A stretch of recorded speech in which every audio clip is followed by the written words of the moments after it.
మాతృదేవి యొక్క తపోమయ జీవితం.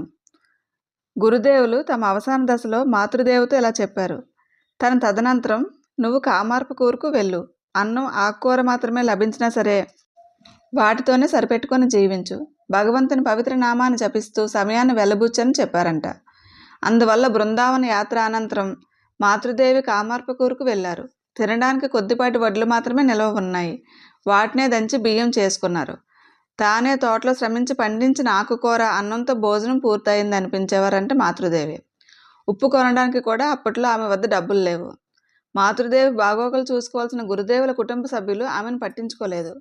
గురుదేవులకు సహాయభత్యంగా దక్షిణేశ్వర ఆలయ యాజమాన్యం ప్రతి నెల 7 రూపాయలు ఇచ్చేది.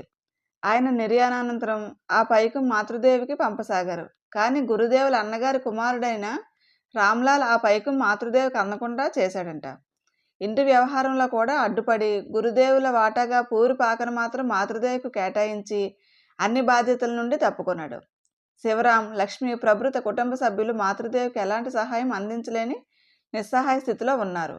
వారిద్దరూ అప్పుడు దక్షిణేశ్వర కాళిక ఆలయంలో అర్చకుడిగా పనిచేస్తున్న రామ్లాల్ పోషణలో ఉండడమే అందుకు కారణం. అందువలన మాతృదేవి ఏకాకిగా పూరిపాకలోనే నివసించవలసి వచ్చింది. ఈ రీతిగా మాతృదేవి తమ బంధువుల తృణీకరణానికి గురై ఏకాంతంలో మ్రగ్గిపోవడం చాలదన్నట్లు గ్రామస్తుల నిందకు, అపహాస్యానికి, ఇంకా వ్యతిరేకతకు లోనైనారు. భర్తను కోల్పోయిన స్త్రీ ఎర్రంచుగల చీరను ధరించడం, చేతికి బంగారు గాజులు ధరించడం వంటివి నాటి సమాజం జీర్ణించుకోలేని అంశాలు. అందువలన ఆమె గ్రామస్తుల నిందాలాపాలకు గురి కావడంతో చాలా బాధపడేవారట. కానీ మాతృదేవి వీటినన్నింటినీ యథాతథంగా స్వీకరించింది. తమ పరిస్థితికి ఎవరినీ తప్పుబట్టలేదు, విధిని చేత్కరించలేదు, భగవంతునిపై నింద మోపలేదు. ఎలాంటి ఆదరణ లేని తన నిస్సహాయ స్థితిని గురించి ఎవరికీ వెల్లడించలేదు. భగవంతుని పట్ల అచంచల విశ్వాసం వహించి సహనంతో జీవితాన్ని గడుపుతూ తమ జీవితాన్నే తపోమయంగా ఆమె మలుచుకున్నారు. గురుదేవుల చిన్నతనంలో ఆయనను అభిమానించిన ప్రసన్నమయ్య మాత్రమే మాతృదేవికి ఓదార్పుగా, సహాయంగా నిలిచిందట. ఆవేదన, కష్టాలు ఎదురైనప్పుడల్లా మాతృదేవికి గురుదేవుల దివ్య దర్శనం కలిగేది. ప్రసన్నమయ్య ఆదరాభిమానాలు, గురుదేవుల దివ్య దర్శనం మాత్రమే గ్రామస్తుల వ్యతిరేకతలో ఆమెకు ఓదార్పునిచ్చేవి. అయితే ఈ దుర్భర పరిస్థితి ఎక్కువ రోజులు కొనసాగలేదు.